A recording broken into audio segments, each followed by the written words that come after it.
இப்போது பாஜக கூட்டணியில் இருந்து ஓபிஎஸ் அணி வெளியேற வேண்டிய நிர்பந்தத்திற்கு ஆளாகி இருக்கிறது.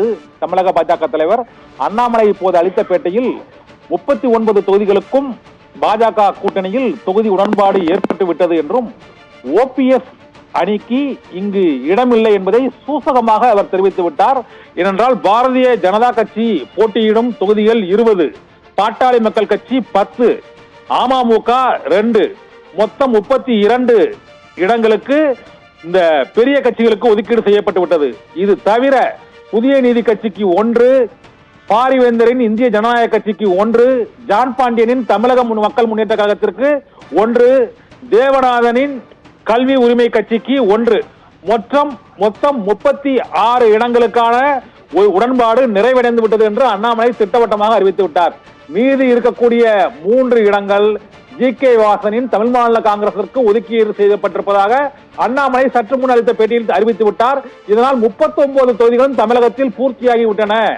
ஓபிஎஸ்க்கு 0 தொகுதியில் இடமில்லை. மொத்தமுள்ள 39 தொகுதிகளில் எந்த தொகுதியும் ஓபிஎஸ்க்கு இல்லை என்பதை தமிழக பாஜக தலைவர் அண்ணாமலை அறிவித்து விட்டார். ஓபிஎஸ் என்ன முடிவு எடுக்கப் போகிறார் என்பது தொடர்பாக அவர்தான் பேட்டியில் அறிவிக்க வேண்டும். அவரது முடிவை நான் அறிவிப்பது சரியாக இருக்காது என்றும் தமிழக பாஜக தலைவர் அண்ணாமலை கூறிவிட்டதால் ஓபிஎஸ்ஐ பாரதிய ஜனதா கட்சியின் கூட்டணியில் இருந்து தமிழக பாஜக இப்போது வெளியேற்றி விட்டது என்பதுதான் உறுதிப்படுத்தப்பட்டிருக்கிறது. இந்த வெளியேற்றம் தொடர்பாக பாரதிய ஜனதா கட்சியின் தமிழக தலைவர் அண்ணாமலை திட்டவட்டமாக அந்த பேட்டியில் அறிவித்து விட்டார். அவர் போட்டியிடும் தொகுதிகளையும் அறிவித்து விட்டார். பாரதிய ஜனதா கட்சி 20 இடங்களில் போட்டியிடுகிறது. பாட்டாளி மக்கள் கட்சிக்கு 10 இடங்கள் ஒதுக்கீடு செய்துவிட்டோம். டிடிவி தினகரனின் அம்மா மக்கள் முன்னேற்ற கழகத்திற்கு 2 தொகுதிகள், புதிய நீதி கட்சிக்கு ஏசி சண்முகத்தின் புதிய நீதி கட்சிக்கு 1 தொகுதி, பாரிவேந்தரின் ஐஜேகே கட்சிக்கு 1 தொகுதி, ஜான் பாண்டியனின் தமிழக மக்கள் முன்னேற்ற கழகத்திற்கு 1 தொகுதி, தேவநாதன் கட்சிக்கு 1 தொகுதி, மொத்தம் 36 தொகுதிகளும் ஒதுக்கீடு செய்யப்பட்டு விட்டன.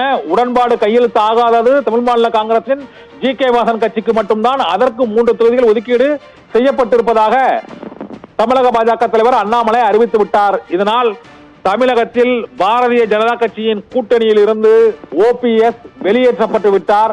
அவர் இன்னும் இது தொடர்பாக அதிகாரப்பூர்வமாக அறிவிக்கவில்லை. இன்று காலையில் எழும்பூர் ராஜ்மஹாலில் நடைபெற்ற அந்த ஆலோசனை கூட்டத்தில் நிர்வாகிகளுக்கிடையே கைகலப்பு மோதல் ஏற்பட்டு ஓபிஎஸ்க்கு முழு அதிகாரம் வழங்கப்பட்டிருக்கிறது. இது தொடர்பாக நாளை அவர் அதிகாரப்பூர்வமாக அறிவிப்பார் என எதிர்பார்க்கப்படுகிறது.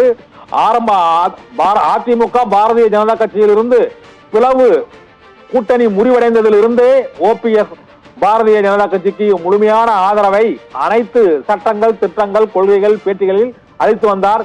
இப்போது அவர் பாஜக கூட்டணியில் இருந்து வெளியேற்றப்பட்டிருப்பதாக அண்ணாமலை சொல்லாமல் சொல்லி இருக்கிறார். இதன் மூலமாக தமிழகத்தில் பாரதிய ஜனதா கட்சியின் கூட்டணியில் இருந்து ஓபிஎஸ் அணி வெளியேற்றப்பட்டு விட்டதால் ஓபிஎஸ் தேர்தலை புறக்கணிக்கிறாரா அல்லது வேறு அணிக்கு இடம் பெயர்கிறாரா என்பது குறித்து நாளை அதிகாரப்பூர்வமாக அறிவிக்கப்படும் என எதிர்பார்க்கப்படுகிறது.